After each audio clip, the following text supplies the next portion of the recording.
males, that kind of thing. And the question is really, so what's next for Dragon Age? Where are you guys going? And well, ancillary products are part of that. I don't know how many of you were in the Dark Horse panel, but if you weren't, that's the cover for Dragon Age Comics #1. Dave, could you maybe tell us a little bit about it? Sure. We're working with Dark Horse Comics. We've worked with Dark Horse before with Mass Effect Comics. I think they have nice little as well. Yeah. So we have a relationship with them. They're awesome. They're fans. And the idea got floated that maybe we should have a Dragon Age comic that maybe has some relevance to the fans and some weight behind it as to the lore and the characters that are presented.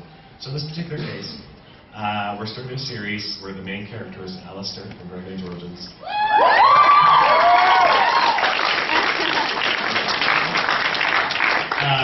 Teaming up with Varric and Isabella from Dragon Age. They go on a mission which is investigating a piece of Alistair's past. There's a little bit of a mystery that might be familiar to people who have maybe read the novels. And they're going to Antiva, which is a place that we always wanted to explore. And searching for a Witch of the Wilds, which is one of Clement's books. So, for fans of the series, I think that has that I'm not going to I'm not going to spoil exactly what comes of that, but like I said earlier, if you're going to do something like that, why not make it something that's going to add to the breadth of the lore? And oh yeah, and I'm writing it. I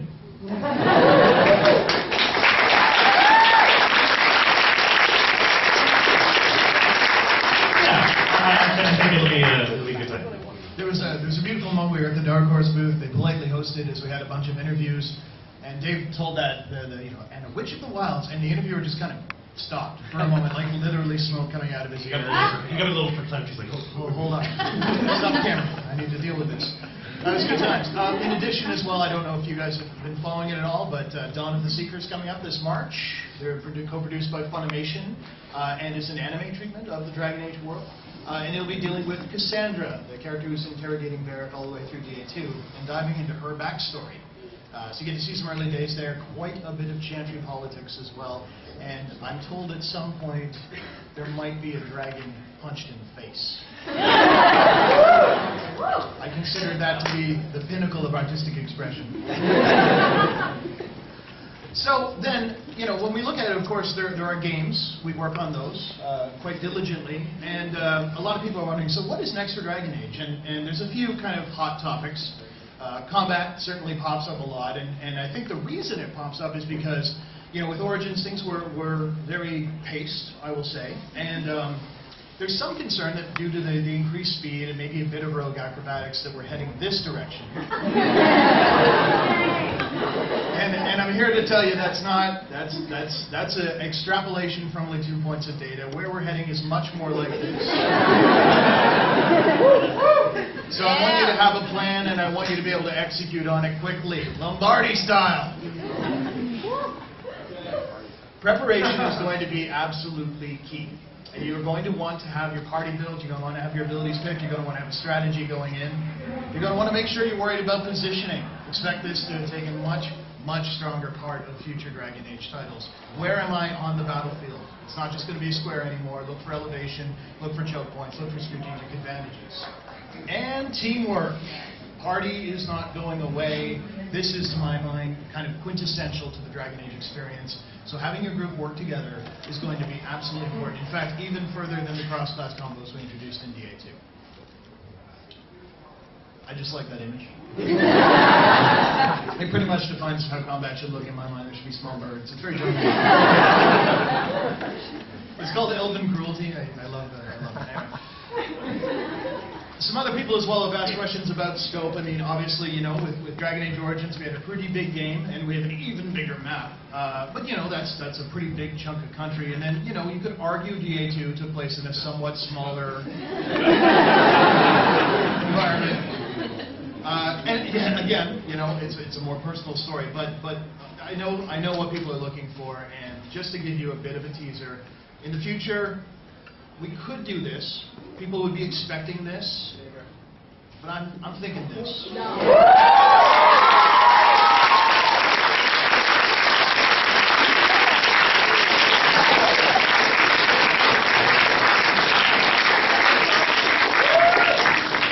wasn't thinking that reaction would have made me. So, well, here's the actually there's a very pertinent point. This does not mean you will cover every square inch of this. We're not going to wide open, fully contiguous world. That isn't our intent. We want to make sure you visit the most interesting parts of the entire south of this area. All right? And customization comes up a lot. There was some concern over, losing some of the customization for the followers, that kind of thing. And I mean, there's distinct advantages to not having your entire party in the same suit of armor. It's good if you were leading an army, but that isn't usually what we're doing. And I mean, the distinct characters mean, of course, that you get some really cool fan participation. I mean, look around the room right now. There's a large number of people that isn't that awesome? That have really bought into this. I think it's just badass. I caught this one yesterday.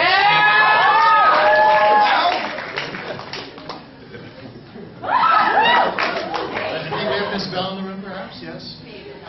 Taken from PAX. So I mean, this is really cool for us, and you guys have a lot of fun doing it. I think it's nice when you can have a character you can identify all the way around. But we don't want to lose the sense of being able to control the stats of customization. I mean, that's really a fundamental issue of player agency. And as players, you guys want to be in charge of your game. I understand that. So, as much as community manager Chris Priestley actually smiles when he's surrounded by attractive women and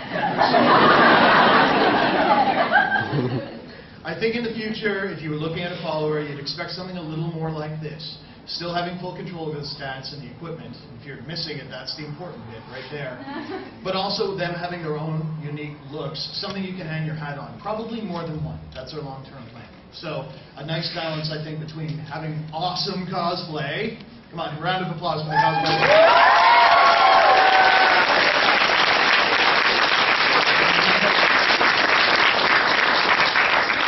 And keeping you in the driver's seat as a player. I think that's really important. And then here's the biggie, consequence. I made a choice, what's going to happen as a result. So I can't get into details, of course, it would be a massive spoiler town, but in the future we kind of have a running rule in the same way that, when we talk about combat these days, as much as pushing a button sometimes makes awesome thing happens, we more tend to think about encounters, not fights. That's kind of been our watchword. In this case, if I'm making a choice, I want it to come bite me in the ass later. That's pretty much our watchword for the future. And here's kind of my pledge to you guys, coming from the old dev team. You're going to go to exotic places. You're going to meet interesting people and make friends and enemies. And then you're going to have to face the consequences. And that's what's coming up next for Dragon Age.